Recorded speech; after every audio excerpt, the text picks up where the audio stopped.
محمد وآل محمد اللهم صل آل محمد وعجل فرجهم۔ وقت کے امام کے حضور ادائے احترام کے لیے، ان کے ظہور کی تعجیل کی دعا کے لیے ایک بار پھر درود بھیجیں۔ محمد وآل محمد اللهم صل علی محمد آل محمد۔ فاتحہ۔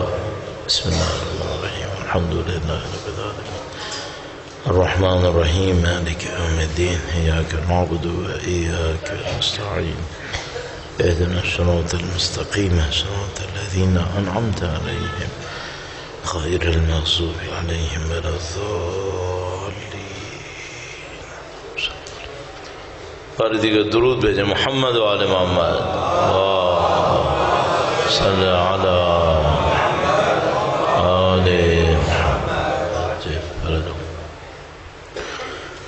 اعوذ باللہ من الشیطان الرجیم،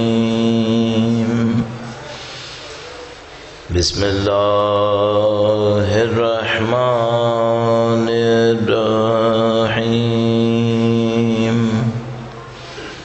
الحمد للہ رب العالمین، والصلاة والسلام على سید الانبیاء والمرسلین، حبیب الہ العالمین ابی القاسم محمد صلی اللہ علیہ محمد وعجل فرج وعلى آلہ الطیبین الطاہرین، سیما بقیت اللہ فی الارضین۔ قال اللہ تعالی فی کتابہ الکریم، بسم اللہ الرحمن الرحیم، ام حسبت ان اصحاب الکہف والرقیم كانوا من آیاتنا عجبا۔ درود بھیجے گا۔ محمد و آل محمد صلی علی محمد آل محمد وعجل فرجهم۔ پروردگار عالم کا انتہائی احسان ہے، انتہائی لطف و کرم۔ خداوند متعال نے دین و ایمان کی نعمت سے نوازا ہے۔ خداوند متعال نے ذکر اہل بیت اطہار علیہ السلام کی سعادت نصیب فرمائی ہے۔ خدا کی دی ہوئی اس نعمت کا شکر بجا لانے کے لیے، اور بالاخص اس دعا کے ساتھ کہ قیامت تک ہماری تمام نسلوں کو خدا اہل بیت کے جانثاروں میں وفاداروں میں قرار فرمائے، ہمیں ان کے وارث کے ظہور کا دن دیکھنا نصیب فرمائے، انشاءاللہ ان کی نصرت کی سعادت، اس راہ میں شہادت نصیب فرمائے۔ تمام دعاؤں کی قبولیت کے لیے بار دیگر درود بھیجیں۔ محمد و آل محمد صلی علی محمد آل محمد وعجل فرجهم۔ خدا نے تعالیٰ کا لطف و کرم ہے، ہم لوگ ایک اسلامی معاشرے کے اندر، گرچہ ظاہری طور پہ اسلامی معاشرہ شاید بہت زیادہ گہرائی میں اسلامی نہ ہو، لیکن بہرحال ظاہری طور پر ایک اسلامی معاشرے کے اندر زندگی گزار رہے ہیں۔ اس کے بھی اپنے فائدے ہوتے ہیں، کم سے کم کچھ چیزیں ہوتی ہیں جو ہماری زبان کے اوپر جاری رہتی ہیں۔ تو مثال کے طور پر کوئی اللہ کا بندہ صحیح معنی میں ہو یا نہ ہو الحمدللہ کہہ دے گا، ماشاء اللہ سبحان اللہ۔ کوئی فوتگی کی خبر ملے گی تو بولے گا انا للہ و انا الیہ راجعون۔ یہ کچھ چیزیں جو ہمارے معاشرے کے اندر بچ گئی ہیں، یہاں مشکل یہ پیش آتی ہے کہ بعض اوقات چیزیں معاشرے کے اندر بچ جاتی ہیں، لوگوں کو یہ پتہ نہیں ہوتا کہ یہ ہیں کیوں، اور یہ بہت ہوتا ہے، صرف ہمارے ساتھ نہیں ہوتا، دوسرے معاشروں میں بھی ہوتا ہے۔ بات تو رہ جاتی ہے لیکن کسی کو یہ یاد نہیں رہتا، یا توجہ نہیں دیتے، یا اہمیت نہیں رہتی اصل یہ تھا کیوں۔ تو مثال کے طور پر اب ہم لوگ ایک دوسرے سے ملیں گے تو ہم سلام کریں گے، اچھا اگر کوئی کسی سے لڑا ہوا ہو اور ملے تب بھی سلام کر لیتا ہے، لیکن اتنے غصے میں سلام کہتا ہے کہ سامنے والوں کو سمجھ میں آ جاتا ہے کہ یہ لڑا بیٹھے ہیں اس میں۔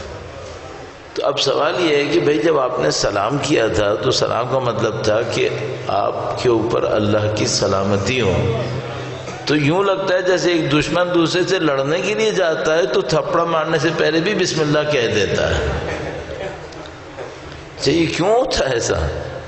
عادت میں، عادتیں رہ جاتی ہیں، اصل بات دماغ سے نکل جاتی ہے۔ یہ بہت خطرناک مسئلہ ہے، دین کے معاملے میں بہت خطرناک ہوتا ہے۔ کیوں؟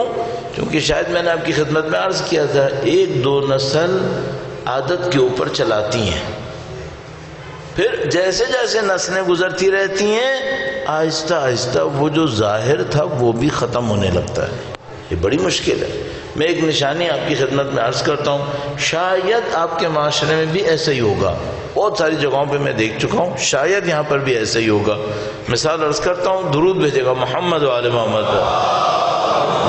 صلی علی محمد و آل محمد وعجل فرجهم۔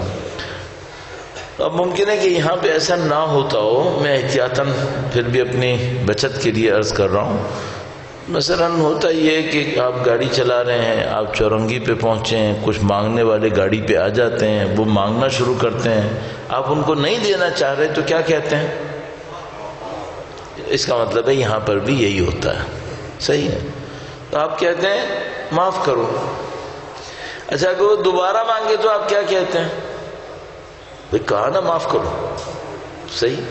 اب سوال یہ ہے کہ یہ جو آپ کہہ رہے ہیں معاف کرو، یہ کوئی ذرا رتبے میں کم ہو تو اوپر والے سے کہتا ہے مجھے معاف کرو، لیکن اتنا جھاڑ کے آپ کہہ رہے ہیں معاف کرو تو کیوں کہہ رہے ہیں معاف کرو؟ اچھا کبھی آپ نے سوچا کہ ہم یہ معاف کرو کہتے کیوں ہیں؟ بھئی دیکھیں نا، کوئی غلطی کی ہو تو کہیں کہ معاف کرو، صحیح۔ اس نے آ کے گاڑی کے شیشے پہ ٹھک ٹھک کیا، آپ نے کہا معاف کرو، صحیح۔ آپ کیوں معافی مانگ رہے ہیں بھائی؟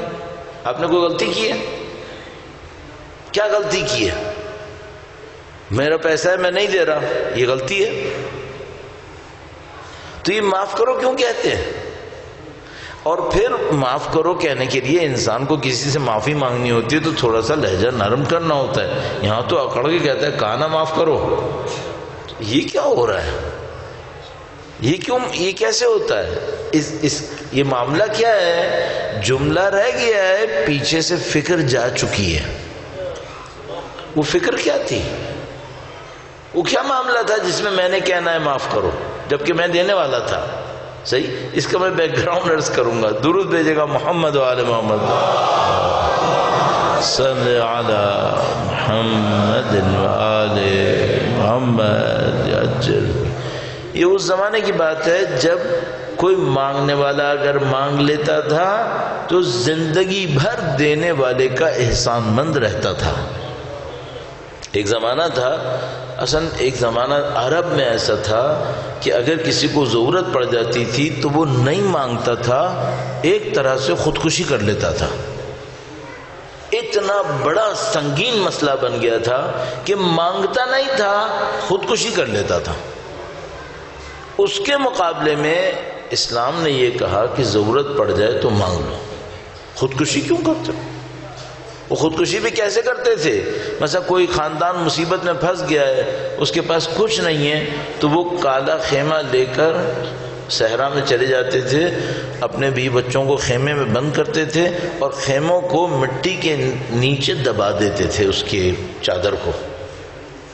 اتنا دبا دیتے تھے کہ جب بالکل لبے مرگ آ جائیں اور کھودنا بھی چاہیں تو نہ کھود سکے، تو اندر گرمی سے بھوک و پیاس سے مر جاتے تھے، مانگتے نہیں تھے۔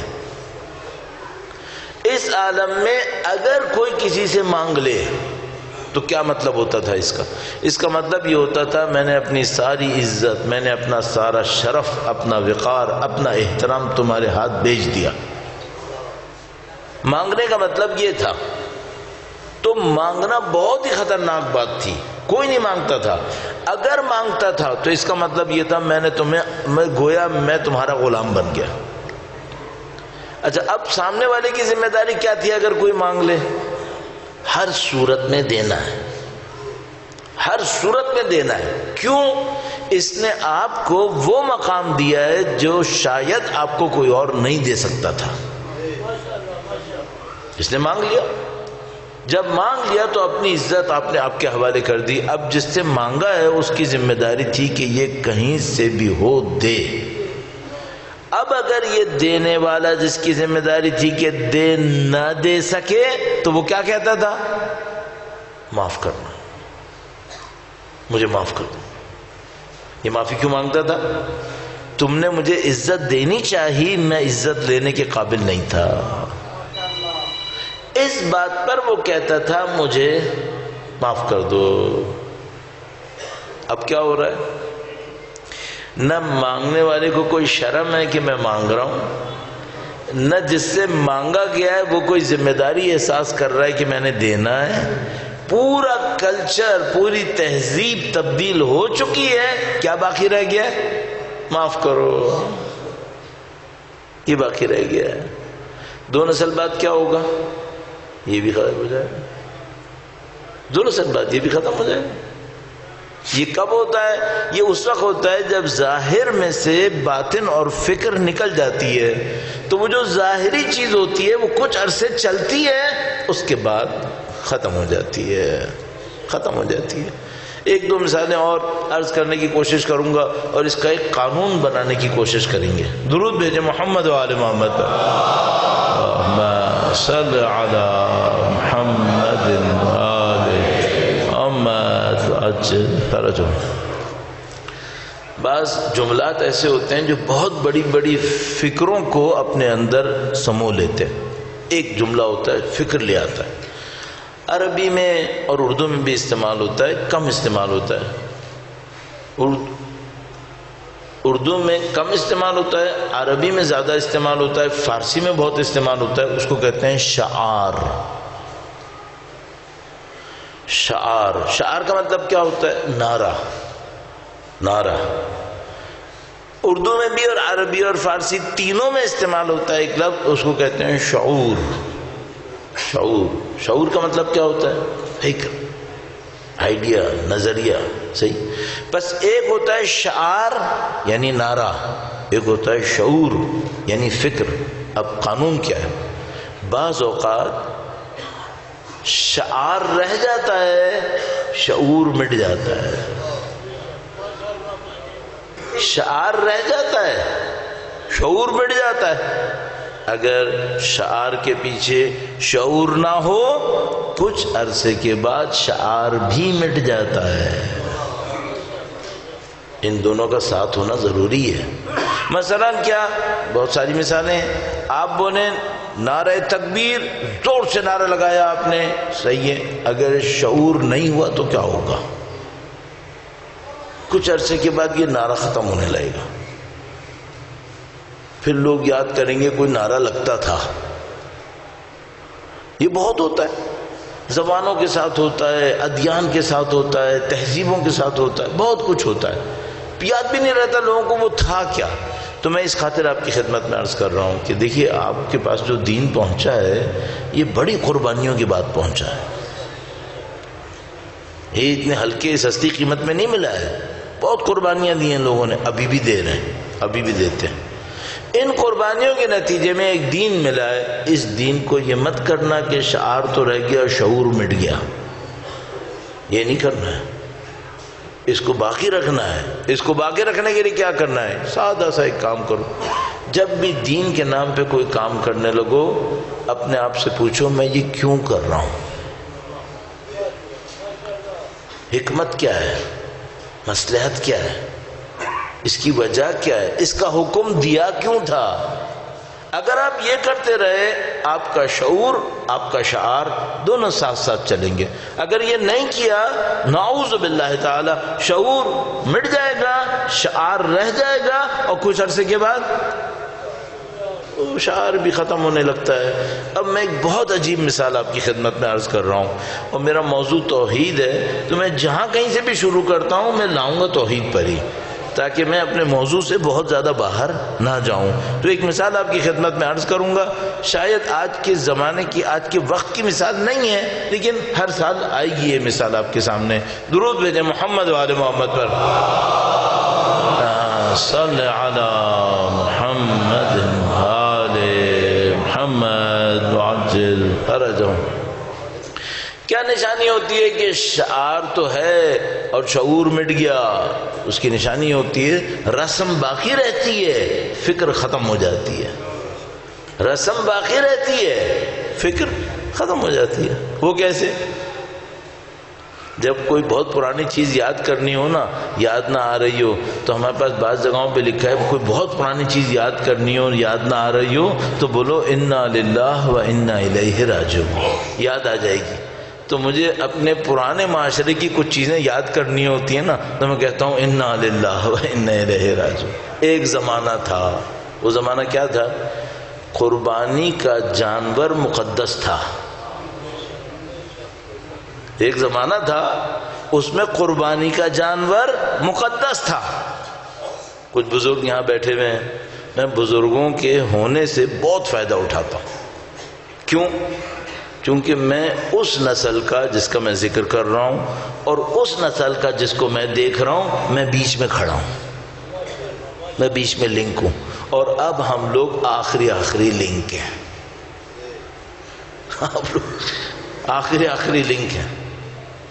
ان کے بعد وہ نسل آنے والی ہے جس کے ساتھ اس پرانی نسل سے کوئی تعلق نہیں تھا. ہم آخری لنک ہیں.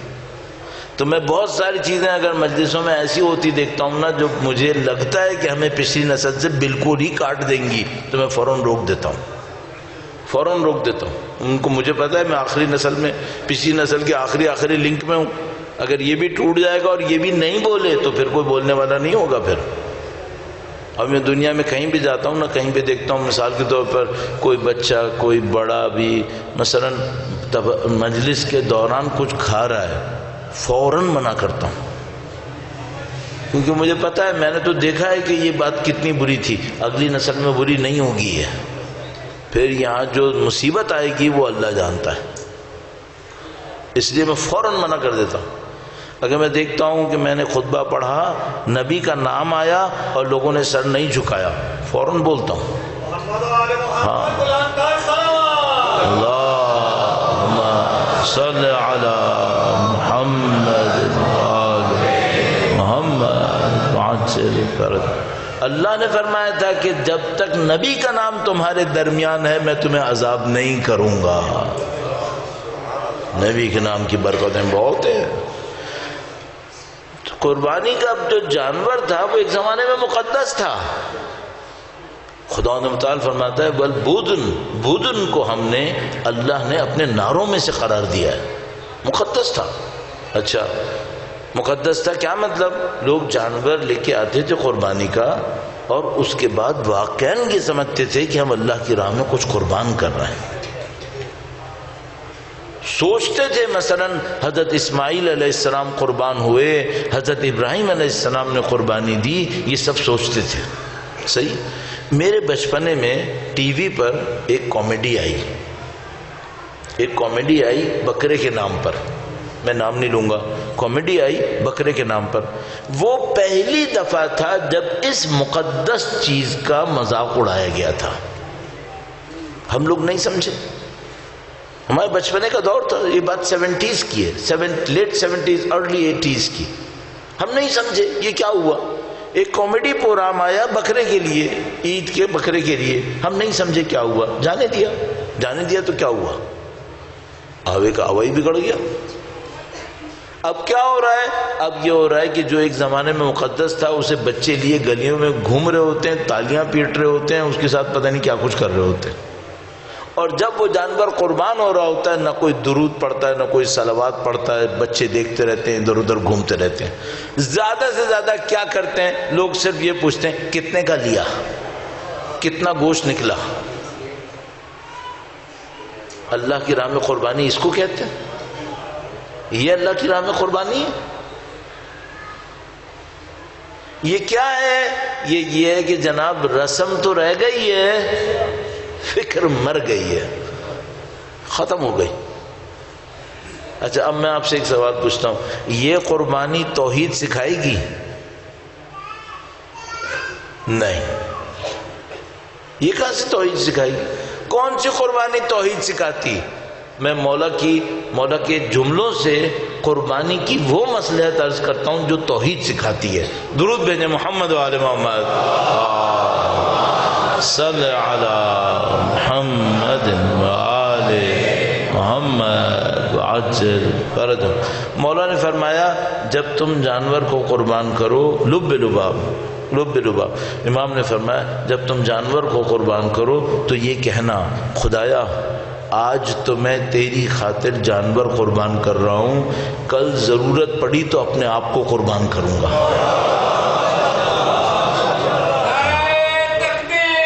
اللہ اکبر، یا رسول اللہ،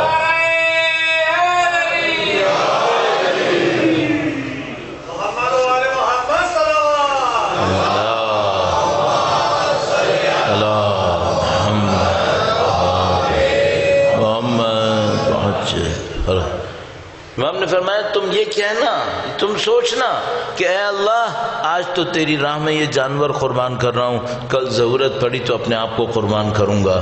ایک اور، اے خدایا آج جانور قربان کر رہا ہوں، کل ضرورت پڑی اپنی اولاد قربان کروں گا۔ اے خدایا آج جانور کے گلے پہ چھری چلا رہا ہوں، کل ضرورت پڑی تیرے دشمنوں پہ شمشیر چلاؤں گا۔ ہاں یہ سوچو تو توحید آئے گی یا نہیں آئے گی؟ پھر توحید آئے گی۔ یہ اس طرح معاملے خراب ہو جاتے ہیں۔ اب وہ جناب علی قربانیوں پہ قربانیاں ہوئے جا رہی ہیں، کچھ بھی نہیں ہو رہا، کوئی بھی چیز قربان نہیں ہو رہی۔ اچھا قربانی ہونے کے بعد آپ کہیں گے ہونا کیا تھا؟ تزکیہ ہونا تھا، تزکیہ ہونا تھا۔ تزکیہ کسے کہتے ہیں؟ تزکیہ کی اندرونی صفائی ہونی تھی۔ کس چیز کی صفائی ہونی تھی؟ ہمارے دلوں سے دنیا کی محبت نے جانا تھا۔ قربانی دینے پر جانور کا تو تزکیہ ہونا ہی تھا، ہمارا تزکیہ ہونا تھا۔ اس تزکیے میں کیا ہونا تھا؟ ہمارے دلوں سے دنیا کی محبت نے جانا تھا۔ وہ ایک عارف تھے، اللہ اکبر، انہوں نے خدا کے حضور فریاد کی خدایا مجھے اپنی نشانیوں میں سے کوئی نشانی دکھا۔ ان کو دکھا دیا گیا۔ میدان منا میں کھڑے تھے، ایک جوان آیا جس کو کوئی نہیں جانتا تھا یہ کون ہے۔ وہ آیا، اس نے کہا اے اللہ سب لوگ تیرے سامنے آج جانور قربان کر رہے ہیں، میرے نزدیک جانور اس قابل نہیں ہے کہ تیرے لیے قربان کروں، میرے نزدیک جو قربان ہونے کے قابل ہے وہ میں خود ہوں، میں خود ہوں۔ اگر قربانی لینی ہے میری قربانی لے۔ انہوں نے کہا یہ نشانی ہے، یہ نشانی۔ تو عزیزان محترم آپ نے اور مجھے کیا کرنا ہے؟ اپنی زندگیوں میں جا کر دیکھیں یہی جو دین ہے اس کے ذرے ذرے نے ہمیں اللہ کی طرف بھیجنا ہے۔ ہم نے صرف ایک غلطی کی ہے، رسم ہے، فکر ختم۔ آپ نے کیا کرنا ہے؟ اس رسم کے پیچھے فکر ڈھونڈیں۔ فکر کیا ہے؟ وہ قربانی عرض کر دی نا میں نے، ابھی طواف کے لیے 2 جملے عرض کرتا ہوں۔ مولا کی روایت ہے، اگر کسی کو تفصیل چاہیے ہو، ایک کتاب ہے حدیثوں کا بہت بڑا مجموعہ ہے، اس کا نام ہے میزان الحکمت۔ آپ کو پتہ ہے اردو میں بھی ترجمہ ہوئی بھی ہے، انٹرنیٹ پہ بھی مل جاتی ہے۔ آیت اللہ علامہ محمد رے شہری نام کر کے ایک عالم تھے جو فوت ہو گئے، انہوں نے اس کو کمپائل کیا تھا، انٹرنیٹ پہ بھی مل جاتی ہے۔ اس میں تقسیم بندی بہت اچھی ہوئی ہوئی ہے، کلاسیفیکیشن اس کی بہت اچھی ہے۔ تو آپ اس کے حج کے چیپٹر میں چلے جائیے گا اور اس میں مولا چوتھے سرکار کی روایت موجود ہے۔ درود بھیجے گا محمد و آل محمد صلی علی محمد آل محمد وعجل فرجہ۔ اور اس کا واقعہ بھی میں عرض کر دیتا ہوں، اور روایت کا ایک حصہ عرض کر چکا ہوں، ایک اور حصہ عرض کروں گا۔ اگر آپ کو وہ قربانی پہ امام کے جملات اتنے دل پہ نہیں لگتے نا تو میں دوسرا حصہ نہیں کہتا، لیکن چونکہ آپ کو اچھا لگا اس سے میں دوسرا حصہ بھی کہوں گا ابھی۔ اور روایت کا مضمون کیا ہے؟ مضمون یہ ہے، اس کا کانٹیکسٹ، ایک آدمی حج کر کے امام کی خدمت میں آتا ہے۔ لوگ حج کرتے تھے، پھر مدینہ آتے تھے، نبی کے روضے پہ زیارت کرتے تھے اور نبی کے فرزند کی خدمت میں بھی حاضر ہوتے تھے۔ تو نبی کے فرزند کی خدمت میں آئے اور ان سے کہا کہ ہم نے حج کیا۔ کسی شخص نے آ کر کہا میں نے حج کر لیا۔ امام نے فرمایا کہ تم نے حج کر لیا؟ اس نے کہا میں نے حج کر لیا۔ امام نے فرمایا جب تم نے احرام باندھا تھا کیا یہ سوچا تھا؟ اس نے کہا نہیں مولا میں نے نہیں سوچا۔ پھر امام نے فرمایا کہ جب تم نے تلبیہ کہا تھا تو یہ سوچا تھا؟ اس نے کہا نہیں مولا میں نے نہیں سوچا تھا۔ اس طرح امام نے ایک ایک مناسک حج کو، جب تم نے یہ کیا تو یہ سوچا تھا؟ اس نے کہا نہیں۔ قربانی پر امام نے یہ فرمایا تھا کہ جب قربانی پہ پہنچے تھے یہ سوچا تھا؟ اس نے کہا نہیں۔ طواف پہ پہنچے تو یہ ارشاد فرمایا تھا، اور میں بھی عرض کروں گا اس کو۔ آخر میں کیا ہوا؟ جب اس نے سب میں کہا نہیں نہیں تو امام نے ایک جملہ ارشاد فرمایا، فرمایا اگر تمہیں حج قبول کروانا ہے تو دوبارہ کرو۔ حج تو تم نے کر لیا، یہ حج مقبول نہیں ہے۔ حج ہو گیا لیکن حجکم مقبول سعیکم مشکور، یہ حج مقبول نہیں ہے۔ حج مقبول کون سا ہو؟ جس میں یہ فکریں ہوتی ہیں۔ طواف میں اتنا خوبصورت جملہ ارشاد فرمایا، یقین مانو 40 سال ہو گئے نا میں نے کہا میں طالب علم ہوں، میں مولا کا ایک جملہ مجھے ایک استاد نے سکھایا تھا روایت، میں اس جملے کو سن کر سوچتا تھا کہ شاید کچھ عرصہ گزرے مجھے یہ جملہ سمجھ میں آئے، ابھی تو سمجھ میں نہیں آ رہا۔ جتنا عرصہ گزرتا جا رہا ہے یہ جملہ سمجھ میں آ رہا ہے۔ وہ جملہ کیا تھا؟ مولا پانچویں سرکار کا جملہ تھا، مستند حدیث ہے۔ حدیث کو میں آپ کو جب بھی کہوں گا نا میں آپ کو ریفرنس ضرور دوں گا، آپ کبھی مجھ سے مانگیے گا کہ مثلا اس کا ریفرنس ہمیں چاہیے، میں آپ کو دے دوں گا۔ ہاں رٹا ہوا نہیں ہوتا ہوں لیکن میں ریفرنس دے سکتا ہوں، کوئی مسئلہ نہیں۔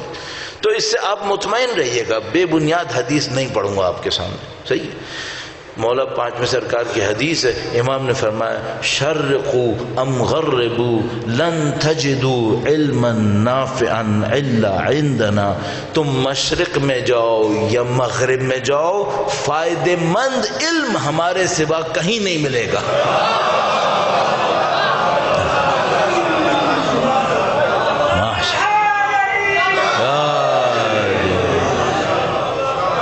یہ حقانیت اہل بیت تھا، مشرق میں جاؤ یا مغرب میں جاؤ فائدے مند علم اس در کے سوا کہیں نہیں ملے گا، سب علم یہاں پر ہے، علم یہاں پر ہے۔ اب یہ جو صاحب علم ہے یہ بتا رہے ہیں طواف کیسے کرنا ہے، تو یہی بتا سکتے ہیں اور کوئی نہیں بتا سکتا، صحیح۔ اب طواف کیسے کرنا ہے؟ فرمایا جب تم طواف کر رہے تھے کیا تم نے یہ سوچا تھا کہ اے خدا، غور سے سنیے گا، جس طرح میرے طواف کا مرکز تیرا گھر ہے تو میری زندگی کا مرکز اپنا حکم قرار دے دے۔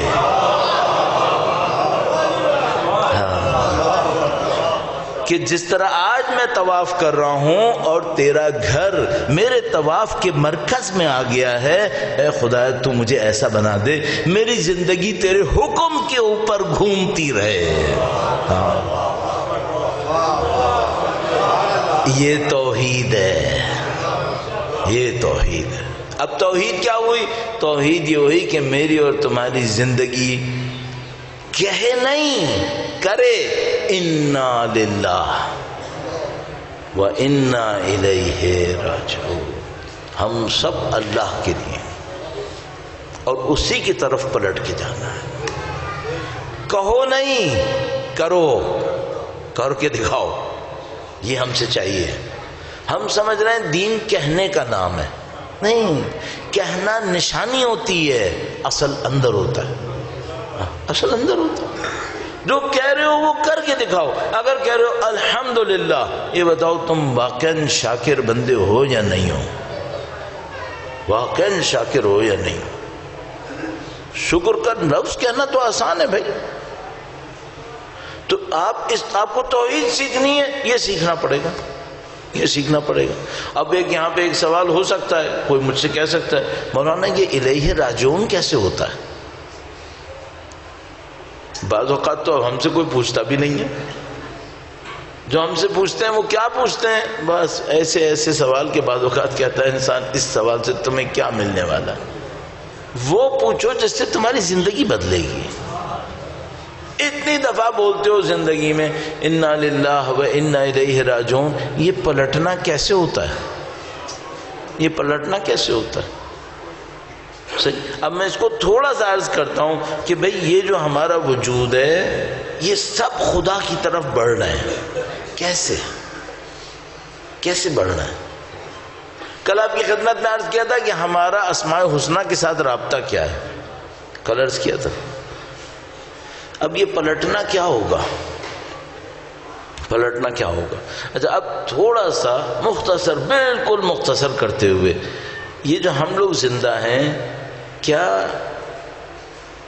اب اپنے دماغ میں ایویلویشن کر رہا ہوں، اندازہ گیری کر رہا ہوں کتنا کہنا ہے، کتنا کہنا ہے، صحیح، تھوڑا سا، تاکہ زیادہ معاملہ خراب نہ کروں۔ اللہ بہتر کرے گا انشاءاللہ۔ درود بھیجے گا محمد و آل محمد، صلی علی محمد عجل فرح۔ جو ہم پہلے کہاں تھے اس کو ابھی چھوڑ دیتے ہیں کہ اس کے اوپر پھر کوئی بات شروع ہو جائے گی، یہ کیوں کہا، یہ کیوں کہا، اس کو چھوڑ دیتے ہیں۔ صرف سمجھانے کی خاطر اتنا سوچ لیجیے گا، ہمارے پاس جو گھڑیاں ہوتی ہیں وہ دو طرح کی ہوتی ہیں، ایک کو ہم کہتے ہیں ڈیجیٹل، ایک کو ہم کہتے ہیں اینالوگ۔ اینالوگ کون سی ہوتی ہے؟ جس میں نمبر لکھے ہوئے ہوتے ہیں، دائرے بنے میں، دائرے کے اندر نمبر لکھے ہوئے ہوتے ہیں، ان گھڑیوں کو ہم کہتے ہیں اینالوگ۔ اور وہ جس میں ڈیجٹ لکھے ہوئے آتے رہتے ہیں ان گھڑیوں کو ہم کہتے ہیں ڈیجیٹل، صحیح ہے۔ اچھا اب ایک اینالوگ گھڑی سوچ لو، اینالوگ گھڑی سوچ لی، جو اس میں اوپر لکھا ہوا ہے ٹاپ پہ 12 اور باٹم پہ لکھا ہوا ہے 6، صحیح ہے، صحیح ہے۔ ایسے ہی مثال کے طور پر، برا نہیں ماننا کوئی بھی، مثال کے طور پہ سوچ دو کہ جو 12 لکھا ہے نا یہ توحید ہے، خدا ہے، صحیح۔ وہ جو وہاں لکھا ہے ٹاپ پہ جو ہے وہ 12 ہے، یہ توحید ہے، خدا ہے۔ مخلوق کم ہوتے ہوتے 6 پہ آئی ہے۔ 6 کیا ہے؟ دنیا ہے۔ آپ کہہ رہے تھے نا 2 دن سے، 6 کیا ہے؟ دنیا ہے، صحیح۔ 12 کیا ہے؟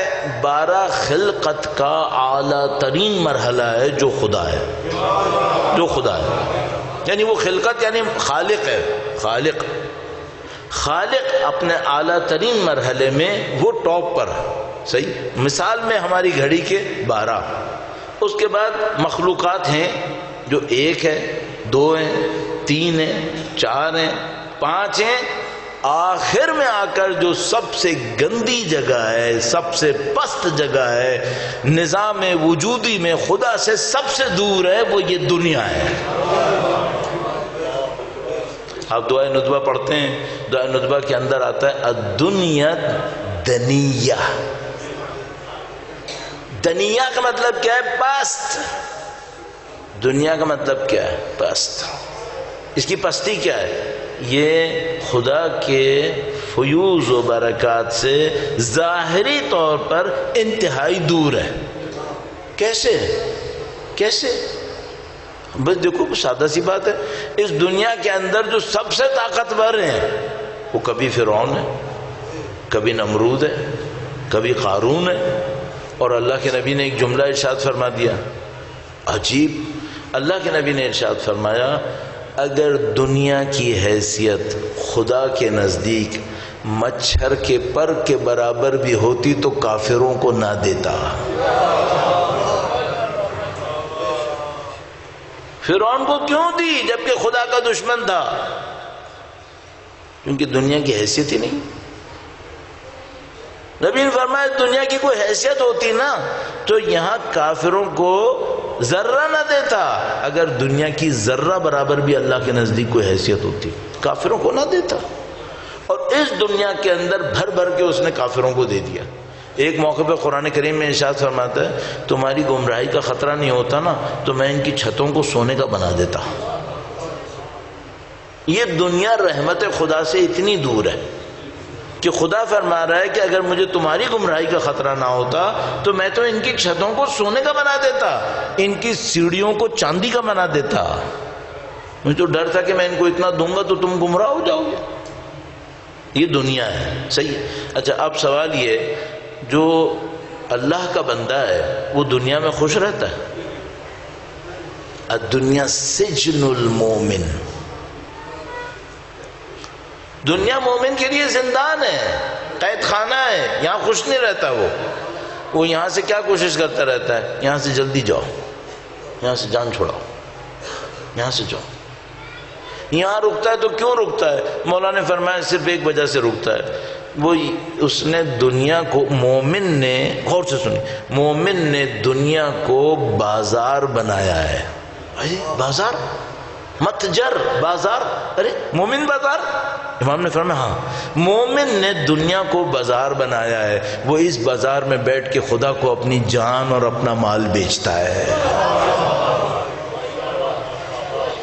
وہ دنیا میں صرف اس کام سے رکتا ہے کہ خدا نے یہاں بازار لگایا ہے. ان اللہ اشتری من المؤمنین انفسهم واموالهم بان لهم الجنہ یقاتلون. اس لیے بیٹھتا ہے. کہتا ہے یہاں خدا نے بازار لگایا ہے، میری جان یہیں بکے گی، اللہ نے خریدنی ہے. میرا مال یہیں بکے گا، اللہ نے خریدنا ہے. دوسرے لوگ دوسرے لوگوں کو خریدتے بیچتے رہتے ہیں. مومن اللہ کے ساتھ خریداری بیچتا ہے. اس لیے یہاں پہ بیٹھتا ہے. اور اس کے بعد یہاں پہ جب اپنا کاروبار کر لیتا ہے خدا کے ساتھ، اب خدا اس کو اس چھید سے نکال کر آگے لے کے جاتا ہے. آگے لے کے جاتا ہے. آگے کہاں لے کے جاتا ہے؟ لفظ کی حد میں صرف عرض کر رہا ہوں. مثلا 6 دنیا ہے تو 7 8 لے کے جائے گا برزخ. برزخ کی دنیا آئے گی. یہ برزخ کب آتی ہے؟ خدا مختار فرماتے وہ من ورائہم برزخ الی یوم القیامہ. قیامت تک کے لیے ایک برزخ آتی ہے ان کی موت کے بعد. کب تک آتی ہے؟ اہل بیت فرماتے ہیں جب تک میدان حشر کی ندا آتی ہے یہ برزخ میں رہتے ہیں. تو یہاں سے نکلیں گے، کوئی نہیں بولے گا انشاءاللہ، یہاں سے نکلیں گے جائیں گے برزخ میں. برزخ میں رکیں گے کب تک؟ جب تک کہ ندائے حشر نہیں آتی. پھر ندائے حشر آئی، اب آ گئے محشر میں. اب محشر میں کچھ ہوگا، بہت کچھ ہوگا. ہم لوگ پتہ کیا سمجھ رہے ہیں؟ ہم لوگ سمجھ رہے ہیں یہاں سے مرنے کے بعد ہم ایک قبر میں جائیں گے، وہ 1.5 گز کا ایک ٹکڑا ہوگا اور لاکھوں سال وہیں بے وقوفوں کی طرح پڑے رہیں گے. تمہارے خیال میں خدا ہی کرے گا؟ نہیں. یہاں سے جیسے ہی مریں گے اس طرح جیسے یہ دنیا ہے اس سے زیادہ وسیع دنیا میں جائیں گے. اس کا نام برزخ ہے. صرف ایک فرق ہے، اس دنیا کی ایک ایک چیز ہمارے اعمال نے بنائی ہوگی. ایک ایک چیز ہمارے اعمال نے بنائی ہوگی. ہمارا ہمسایہ، ہمارا کھانا، ہمارا پینا، ہمارا اٹھنا بیٹھنا، موسم، ہوا، سب کچھ ہمارے اعمال کا نتیجہ ہوگا. یہ برزخ میں ہمیں ملے گا.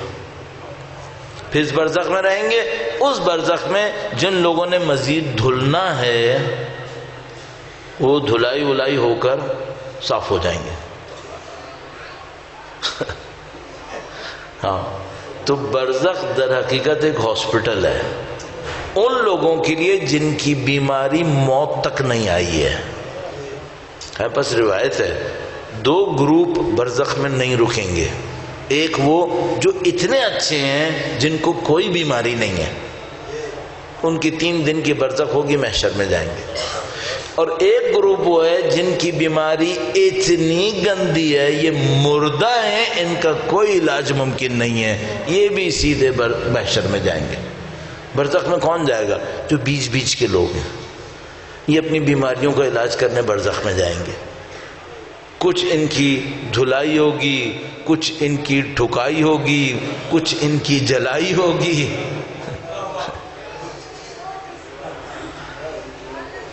ان میں سے کچھ ایسے ہوں گے جو 2 ٹانگوں سے لنگڑاتے ہوئے جائیں گے، محشر میں ایک لنگڑاہٹ باقی رہ جائے گی، ایک لنگڑاہٹ برزخ میں نکل جائے گی.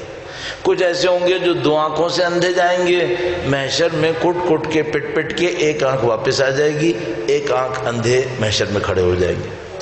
کچھ ایسے ہوں گے تھوڑا بہت کثافت کے ساتھ محشر میں برزخ میں جائیں گے، تھوڑا بہت دھلائی ہو کر صاف ستھرے محشر میں آ جائیں گے. اب تم اور میں اتنا کریں کہ محشر پہ ہی بات ختم ہو جائے. اتنا گندگی لے کے نہیں جانا کہ محشر بھی صاف نہ کر سکے. ہاں، ایسی گندگی نہیں لے کے جانا. آپ کہیں گے وہ گندگی کیا ہوتی ہے؟ ہاں، بہت سارے لوگ انسان نہیں اٹھتے، جانور بنتے ہیں. پھر یہ جانور کی شکل ختم ہو، دوبارہ انسان آئے، اس کے لیے لاکھوں سال کی برزخ چاہیے پھر. اور کچھ لوگ نہیں اٹھ پاتے، وہ جانور جاتے ہیں، جانور ہی محشر پہنچ جاتے ہیں. اگر آپ کو یہ پڑھنا ہو نا کبھی کہ یہ کہانی کیا ہے، آپ کو لگے مولانا ایسی مبالغہ کر رہے ہیں، نہیں، کبھی لگے میں مبالغہ کرتا ہوں یہاں بیٹھ کے. کسی کو پڑھنا ہو، ایک کتاب ہے، بہت اچھی کتاب ہے، ملا احمد نراقی کی عروج السعادہ. ملا احمد نراقی عروج السعادہ، شروع کے 100 صفحے بھی پڑھ لو، یہ کہانی کافی حد تک سمجھ میں آ جاتی ہے ہوتا کیا ہے یہ. تو یہ توحید انا للہ و انا الیہ راجعون، جیسے 12 سے خدائی سے کم ہو کر مخلوق بنتی نہیں. ایک مخلوق وہ تھی جو دنیا میں آ گئی، جو 6 نمبر تھی. پھر جب یہاں سے مریں گے تو پھر برزخ میں جائیں گے، پھر برزخ میں جو ہوگا وہ ہوگا، اس کے بعد محشر میں جائیں گے. اب ہم سمجھ رہے ہیں برزخ تھوڑا سا کوئی جگہ ہوگی، نہیں، پوری دنیا ہے. جیسے یہ دنیا ہے، اس سے بہت وسیع. پھر آئیں گے محشر میں. ہم کیا سمجھ رہے ہیں؟ محشر ایک میدان ہے، وہاں تھوڑی سی دیر، نہیں، محشر پوری ایک دنیا ہے، پوری ایک دنیا ہے. اس کے بعد کیا آئے گا؟ اس کے بعد اب جتنے لوگ بچتے گئے وہ بچتے گئے. پھر آئے گا پل صراط. اللہ اکبر. یہ پل صراط کیا ہے؟ اتنی عجیب ایک روایت ہے ہمارے پاس، اتنی عجیب. اگر کسی کو ان منازل آخرت کے بارے میں پڑھنا ہو، فلسفی نہیں، سادہ سادہ، تو شیخ عباس قمی کی ایک کتاب ہے منازل الآخرہ، وہ پڑھ لے. شیخ عباس قمی کی کتاب ہے. اسی طرح ایک عباس کشجونی نام کر کے تھے، انہوں نے ایک کتاب لکھی تھی اس منازل آخرت پہ، وہ بھی کتاب اردو میں ملتی ہے، اس کو پڑھ لے. اگر کسی کو تھوڑا سا فلسفی پڑھنا ہے، یعنی اب تھوڑا سا استدلالی علمی، تو آیت اللہ خمینی کی ایک کتاب تھی معاد نام کر کے، ان کی تقریروں کا ایکسٹریکٹ ہے جو انہوں نے قیامت کے بارے میں کہے، اس کو معاد کے نام سے چھاپا ہے، اس میں دیکھیں، وہ پڑھ لیں. کلاس کی کتاب، بہت زبردست کتاب. صحیح. تو یہ ہو گیا پھر برزخ، پھر محشر، پھر پل صراط. وہ حدیث سناتا چلوں آپ کی خدمت میں. درود بھیجیں محمد و آل محمد، صلی علی محمد.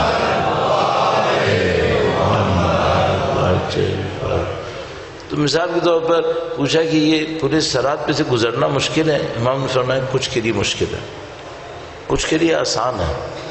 تو فرمایا میں پل صراط کے نیچے آگ ہے؟ فرمایا پل صراط کے نیچے آگ ہے. کسی نے کہا میں پل صراط کی آگ کو بجھا سکتا ہوں کیا؟ فرمایا ہاں. پل صراط کی آگ کو بجھا سکتا ہوں؟ فرمایا ہاں بجھا سکتے ہو. کیسے بجھاؤں؟ کہا اپنے غصے پہ کنٹرول کر لو. تو میں صراط کے نیچے کی آگ بجھ جائے گی. صراط کے نیچے کی آگ بجھ جائے گی. ایک گفتگو مشہور ہے، روایت نہیں ہے، ایسی گفتگو ہے مشہور ہے، شیخ سعدی سے بھی منسوب ہے، اوروں سے بھی منسوب ہے. ٹھیک ہے، یہ بات جملے ہوتے ہیں نا، پتہ نہیں کس کس سے منسوب ہو جاتے، پتہ نہیں چلتا کس نے کہا. شیخ سعدی سے بھی منسوب ہے، دوسروں سے بھی منسوب ہے. تو کہتے ہیں کہ جو بھی تھے ان کی والدہ نے ان سے کہا کہ بیٹا کہیں سے آگ لے کر آؤ. پہلے زمانے میں ماچس واچس نہیں ہوتی تھی، وہ گھروں کے اندر چولہے ہوتے تھے جن میں رات کو سوتے وقت تھوڑا سا انگارہ چھوڑ دیا کرتے تھے. صبح کو جب خواتین آتی تھی نا، ان میں ذرا سا یوں کر کے اس کو ہٹا دی تھی، آپ کو یاد ہوگا. تو اس میں سے پھر آگ نکل آتی تھی. میں یہ جو کہتا ہوں نا میں لنک ہوں، وہ اس وجہ سے کہتا ہوں، یہ میں نے اپنے بچپنے میں دیکھا ہے، یہ ہم نے اپنے بچپنے میں دیکھا ہے. تو وہ آگ لگی، اگر وہ بھی بجھ جائے تو بڑا سخت وقت آتا تھا، پھر محلے والوں سے آگ منگوانی پڑتی تھی. تو ماں نے کہا بچے سے کہ بیٹا جاؤ کہیں سے آگ لے کر آؤ. تو اس نے پوچھا کہ میں کہاں سے لاؤں؟ تو ماں کو غصہ آیا کہ کوئی پوچھنے کی بات ہے کہاں سے لاؤ؟ اس نے کہا جہنم سے لاؤ. تو بچے نے کہا ماں جہنم میں آگ نہیں ہوتی، لوگ یہاں سے لگا کے لے کے جاتے ہیں.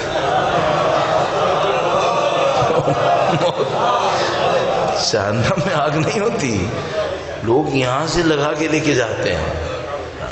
اور وہ کوئی بھی تھا، بات تو صحیح ہے، بات تو صحیح ہے کہ بھئی جہنم میں آگ تو انہی کے اعمال سے لگی ہے نا. یہ اعمال ایسے نہیں کرتے تو خدا کیوں جلاتا؟ خدا تو رحیم ہے، وہ کیوں جلاتا؟ صحیح. عزیزان محترم، یہ واپسی کا راستہ ہے،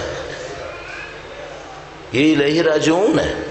اچھا اب یہاں پہ ایک سوال ہے، بھئی یہ تو برزخ ہے، 3-4 لاکھ سال کی بھی ہو سکتی ہے، 3-4 لاکھ سال کی. بہت کہنے کو باتیں ہیں، لیکن میں آپ کو نہیں زیادہ زحمت دینا چاہ رہا ہوں. بہرحال اب پھر دل بھی اندر سے گھبراتا رہتا ہے کتنا بولنا ہے کتنا نہیں بولنا ہے. میں نے آپ کو بتایا میں کچھ چھپاتا نہیں ہوں، یہاں بیٹھ کے میں سوچتا ہوں سب بولتا رہا ہوں کہ میں کیا سوچ رہا ہوں کیا کر رہا ہوں. تو بہرحال اس میں بہت ساری چیزیں ہیں کہ جن لوگوں نے مرنے کے بعد تجربے کیے اور دوبارہ واپس آ گئے، ان سے لوگوں نے کہانیاں پوچھی ہیں ہوا کیا تھا. کچھ لوگ ہیں ایسے، بہت ہیں دنیا میں. اچھا صرف مسلمانوں میں نہیں ہیں، غیر مسلمانوں میں بھی ہیں. میں ابھی کچھ وقت پہلے افریقہ گیا تھا، وہاں پہ میرے ایک صاحب تھے، جاننے والے دوست بھائیوں کی طرح. اس نے مجھے بتایا اس کو فرینچ آتی تھی. کہنے مولانا ایک فرینچ ڈاکٹر نے مرنے کے بعد کے واقعات لکھے ہیں. میں نے کہا اس کو کہاں سے پتہ چلا؟ کہنے کا وہ سرجن تھا تو وہ کچھ لوگوں کو آپریٹ کرتا تھا نا، کچھ دیر کے لیے مر جاتے تھے، تو وہ ان لوگوں سے پوچھتا تھا تم مر گئے تھے تم نے کچھ دیکھا؟ تو کہنے کا وہ بتاتے تھے ہم نے یہ دیکھا. تو اس نے اس کے اوپر کتاب لکھی ہے. آلموسٹ وہی ہے جو ہم لوگ کہتے ہیں، آلموسٹ وہی ہے. صحیح. تو جو لوگ مر جاتے ہیں وہ کیا دیکھتے ہیں؟ عجیب عجیب چیزیں ہوتی ہیں، عجیب عجیب چیزیں ہوتی ہیں.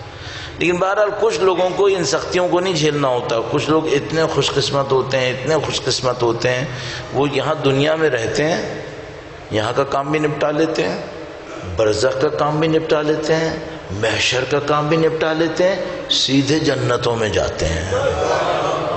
اللہ اکبر، سیدھے جنتوں میں. آپ کہیں گے مولانا یہ آپ کہاں سے لے آئے؟ اپنی طرف سے. میں کیوں اپنی طرف سے لاؤں گا؟ کتاب تحف العقول میں چہاردہ معصومین کی روایت ان کی کیٹیگری میں لکھی ہوئی ہیں. نبی خدا کے نام کے نیچے جو روایتیں لکھی ہوئی ہیں جا کے پڑھ لو، اس میں ایک روایت میں یہ ہے، اس میں ہے. ایک واقعہ سناتا ہوں جو مرنے کے بعد زندہ ہوا، وہ ذرا دلچسپ بھی ہے. بہت سارے واقعات ہیں بہت دلچسپ ہیں، بہت دلچسپ، کیونکہ انسان کو نظر آتا ہے کیا ہونے والا ہے. ایک اردو میں بھی کتاب ترجمہ ہوئی ہے، مرنے کے بعد 3 منٹ. اردو میں بھی ترجمہ، انگلش میں بھی ہوئی ہے، مرنے کے بعد 3 منٹ. ذرا جا کے دیکھنا ہوتا کیا ہے وہاں پہ. صحیح، بہت عجیب کہانی ہے. تو جناب علی، اب میں اپنے دماغ میں سوچتا ہوں کون سا والا سناؤں، تو میں آپ کو 2 سناتا ہوں. پتہ نہیں ٹائم کتنا ہو گیا. آج میرا ٹائم دماغ سے نکل گیا، ورنہ میرا دماغ بتا دیتا ہے کہ 50 منٹ ہو گئے، 55 منٹ ہو گئے. آج میرا دماغ آؤٹ ہو گیا، بالکل گھڑی نظر آ رہی ہے. صحیح. تو وہ جناب علی ایک بندہ تھا، وہ طالب علم تھا، دینی طالب علم، قم میں. وہ بہت ہی غریب بیچارہ، قسمہ پرسی کے عالم میں، کہیں بیمار بھی ہو گیا. بیمار ہو گیا، علاج ولاج ہو نہیں پایا، تو وہ مر رہا تھا. تو اس کی بیوی اور اس کی ماں دونوں اس کی چارپائی کے ساتھ بیٹھے گریا کر رہے تھے کہ یہ مر رہا ہے، اللہ اس کو زندہ کر دے، اس کو زندگی دے دے. تو یہ کہتا ہے کہ میں نے دیکھا جیسے میرے جسم سے میری روح نکل گئی، اوپر آ گئی. یہ کہتا ہے میں نے دیکھا. میرا ایک دوست ہے، اس نے بھی کچھ موت کا چند منٹ کا تجربہ کیا تھا، اس نے بھی مجھے یہی بتایا تھا. وہ اور بھی کہانی سنائی تھی عجیب و غریب قسم کی، لیکن میں ابھی چھوڑ دیتا ہوں. آدمی سچا ہے، آدمی سچا ہے. تو وہ اس طالب علم نے کہا کہ میں نے دیکھا کہ میرا جسم تو رکھا ہوا ہے، میں اوپر آ گیا ہوں. اور کہنے لگا مجھے بالکل ایسا لگا جیسے میں ساری بیماریاں ختم ہو گئی، الحمدللہ، سکون سکون. تو کہنے لگا میں مرنے سے پہلے اتنی تکلیف میں تھا اپنی بیماری کی وجہ سے جس کی کوئی حد نہیں ہے، مجھے لگا بالکل پرسکون ہو گیا. وہ کہنے لگا میں نے نیچے دیکھا میری ماں رو رہی ہے، میری بیوی رو رہی ہے. کہنے لگا مجھے ان کے رونے سے کوئی تکلیف نہیں ہوئی، کیونکہ میں اتنے سکون میں تھا کہ میرا نیچے دیکھنے کا دل ہی نہیں چاہ رہا تھا. کہنے لگا میں اوپر گیا، پھر میں ایک باغ میں گیا، اور وہ باغ کوئی ایسا باغ تھا کہ اس کا سکون ناقابل بیان تھا، ناقابل بیان. کہنے لگا ناقابل بیان تھا.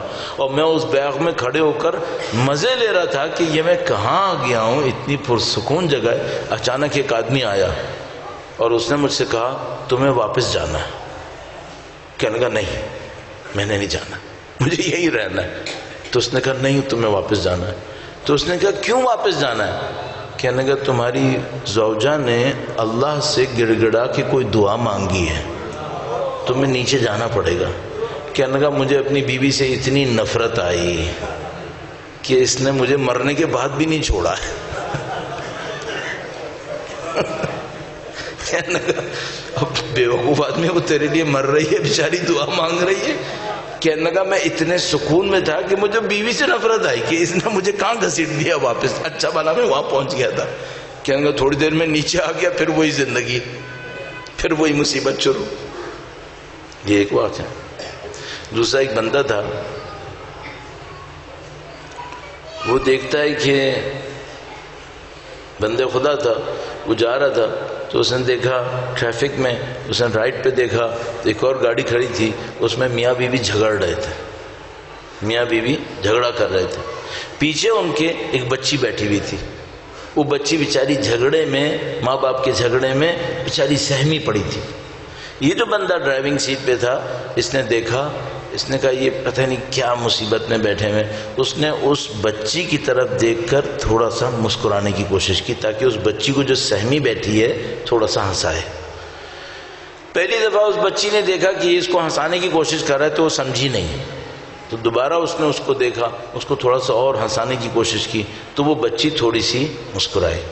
پھر اس نے اور تھوڑا سا چہرے بنا کر اس کی طرف کیا، وہ بچی اور مسکرائی، وہ مسکرائی.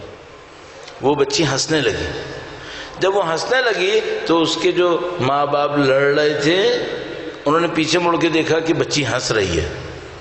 تو تھوڑی سی دیر کے لیے وہ اپنا جھگڑا بھول کر اپنی بچی کو دیکھ کے ہنسنے لگے. جب وہ ہنسنے لگے تو ان کے دل میں اچانک وہ غصہ کم ہوا. صحیح ہے. تو اس کے شوہر نے دیکھا موقع اچھا ہے، اس نے، یہ دونوں جا رہے تھے طلاق لینے کے لیے، عدالت جا رہے تھے طلاق لینے کے لیے. تو شوہر نے بیوی سے کہا ایک موقع اور نہیں دینا چاہیے، ایک موقع اور نہیں دینا چاہیے، ابھی دیکھو ہم ہنسے ہیں. تو اس کی بیوی نے ایگری کیا، اس نے کہا ایک موقع اور لیتا تو طلاق نہیں دیں گے. یہ جو بندہ تھا جس نے یہ کیا تھا، یہ سگنل کراس کرتا ہے، ایکسیڈنٹ ہو جاتا ہے، ایکسیڈنٹ ہو جاتا ہے، مر جاتا ہے، مر جاتا ہے، برزخ میں جاتا ہے. برزخ میں جاتا ہے، دیکھتا ہے موسم بہت خراب ہے، تاریک ہے، بہت تاریک ہے.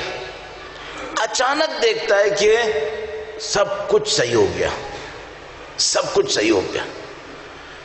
برزخ میں خوبی ہے، وہاں جہالت کی دنیا نہیں ہے، سب انسان کو پتہ ہوتا ہے کیوں ہوا، انجانے کی دنیا نہیں ہے. یہ دنیا انجانے کی ہے. آج تم کو ٹھوکر لگی کہ تمہیں پتہ نہیں چلے گا ٹھوکر لگی کیوں، یہاں نہیں پتہ چلتا، برزخ میں سب پتہ چلتا ہے. تو وہ جیسے ہی برزخ میں گیا، اندھیرا تھا، اچانک روشنی ہوئی تو اس کو سمجھ میں آیا کہ روشنی کیوں ہوئی ہے. صحیح ہے. پھر تھوڑی سی دیر میں اچانک اس نے احساس کیا کہ وہ دنیا میں واپس آ گیا، دنیا میں واپس آ گیا. تو اس سے کسی نے پوچھا تم نے وہاں پہ کیا دیکھا؟ کہنے لگا میں نے بچی کے مسکرانے کا اثر دیکھا.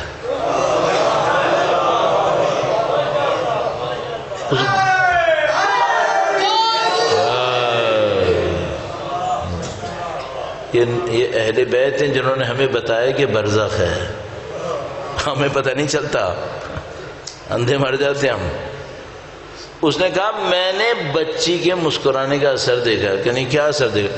کہنے لگا میری پوری برزخ تاریکی سے منور ہو گئی، اور اس بچی کی مسکراہٹ کے صدقے میں خدا نے مجھے دوبارہ زندگی دے دی کہ تو ایک بچی کو خوش کر کے آیا.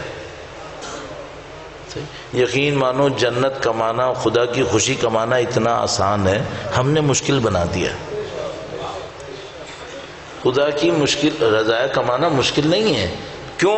خود دعائے کمیل میں آپ پڑھتے ہیں یا سریع الرضا، جلدی راضی ہو جاتا ہے. ایک بچی کو خوش کیا خدا راضی ہو گیا. اب اس خدا کو بھی ناراض کرے کوئی تو بھائی یہ تو کوئی بہت ہی بدبختی کی بات ہے. صحیح. تو الحمدللہ رب العالمین. اعزان محترم، آپ اور میں بہت اچھی جگہ پر، بہت اچھی جگہ پر. آپ اہل بیت کے ماننے والے، اہل بیت کے چاہنے والے، قرآن کا اثر آپ کے پاس ہے، نبی کا اثر آپ کے پاس ہے، جسم میں طاقت ہے، ذہن میں فکر ہے، شعور ہے. اور کیا چاہیے؟ اور کیا چاہیے؟ آخرت بناؤ، توحید کو اپنے دلوں میں لاؤ، سکون سے مرو. آپ کہیں گے مرنے کی بات نہیں کرو مولانا. میں کب تمہاری جسمانی موت کی بات کہہ رہا ہوں. ایک انسان جسم سے مرتا ہے اور ایک اور موت مرتا ہے جس کو خدا پسند کرتا ہے. وہ کون سی موت ہے؟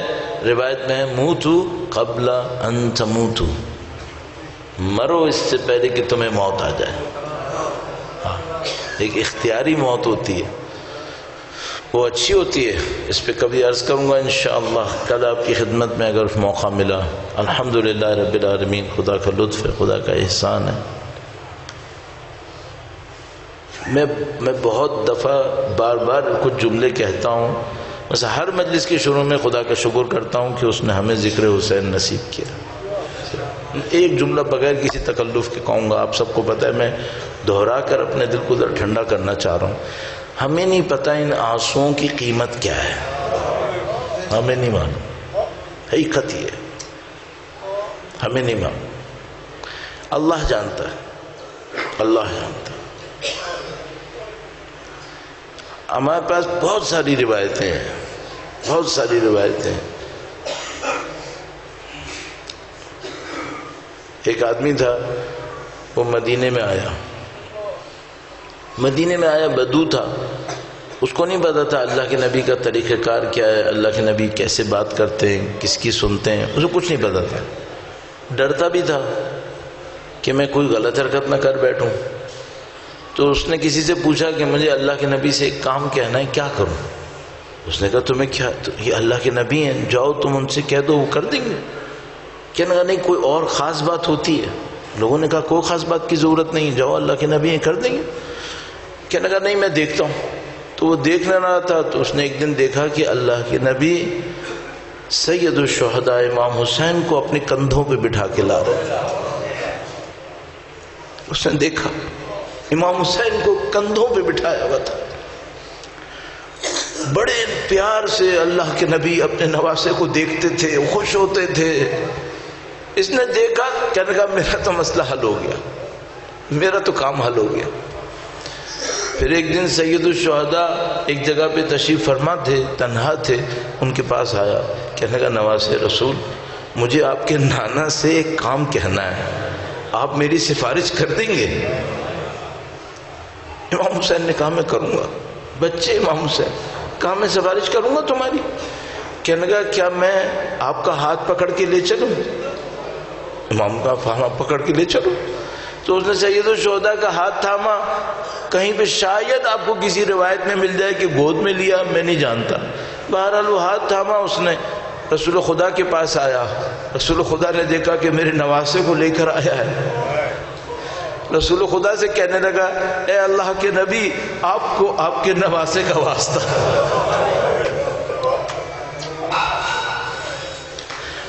اللہ کے نبی نے یہ دیکھا، رونے لگے، کہنے لگے اے شخص تو نے اتنا بڑا واسطہ دے دیا ہے،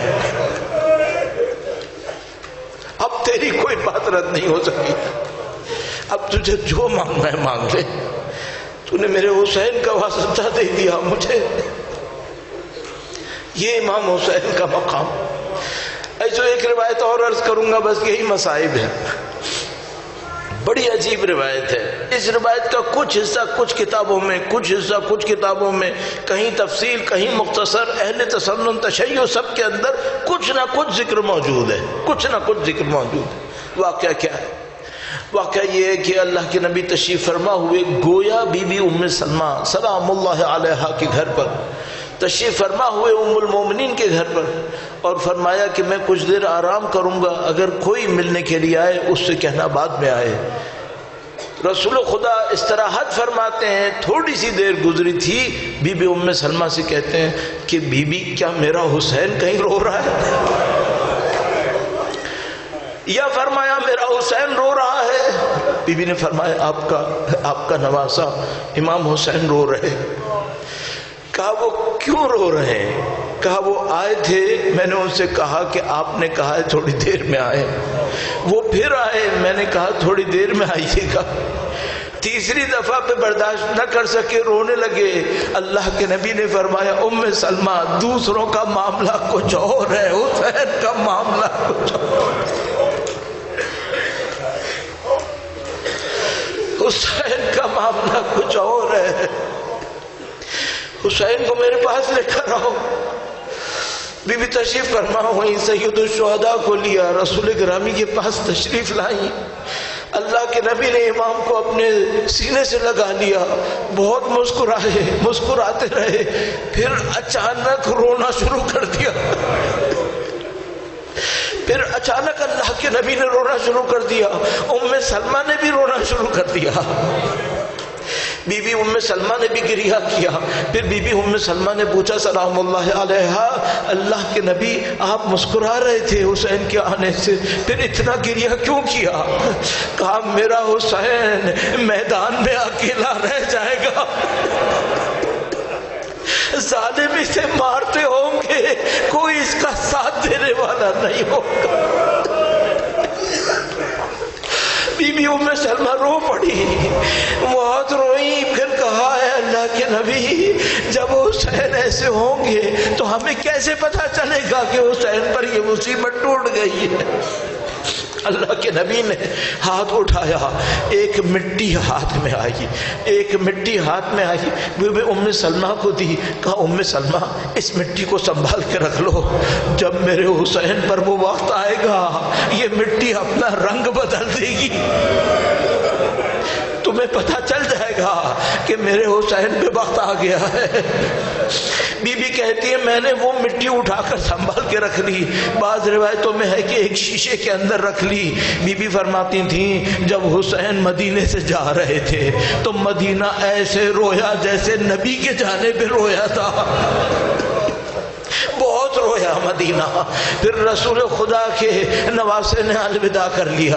بی بی فرماتی ہیں میں ہر روز مٹی کو دیکھتی تھی، اپنے حسین کے لیے دعا کرتی تھی کہ حسین کی حفاظت کرے خدا۔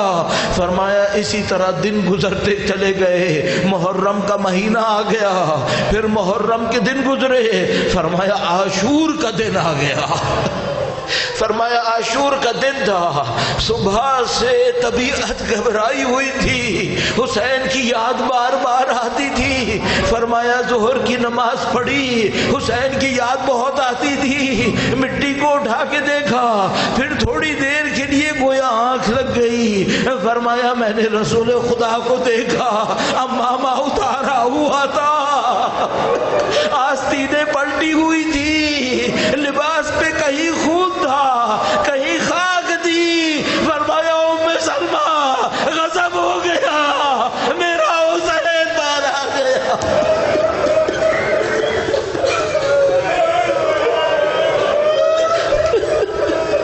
ارے رسول اللہ نے تو شہید ہونے کی خبر دی تھی، کوئی بی بی زینب سے پوچھے لاشا بھی بابان ہوا تھا۔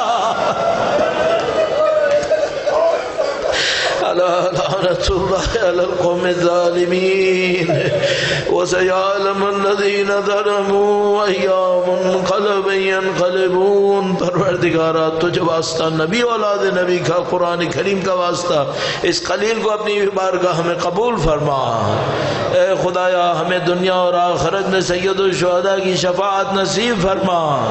اے پاک پروردگار ہمارے اور ہمارے تمام مرحومین کے حق امام حسین اور ان کی والدہ ماجدہ تمام گناہان صغیرہ و کبیرہ کی مغفرت فرما. اے پاک پروردگار دنیا میں ان کے فرمان کی تابعداری ان کی جانثاری ہمیں نصیب فرما. قیامت تک ہماری تمام نسلوں کو قرآن و اہل بیت کے تابعداروں جانثاروں میں قرار فرما. خدا بندہ تمام دعائیں تیری حجت کے لیے. خدایا سید و سردار مولا اور آقا امام آخر الزمان کی ظہور میں تعجیل فرما. ان کا لشکر دنیا میں جہاں کہیں بھی اس لشکر کو فتح نصرت نصیب فرما. ہمیں امام کی نصرت کی سعادت نصیب فرما. اس راہ میں شہادت نصیب فرما. ربنا تقبل منا انك انت السميع العليم وتب علينا انك انت التواب الرحيم بجاہ نبیک وعطرته الطاہرین. والدہ ماجدہ امام حسین کے حضور عرض تسلیت کے لیے وقت امام کی ظہور کی تعجیل کے لیے درود بھیجے محمد و آل محمد.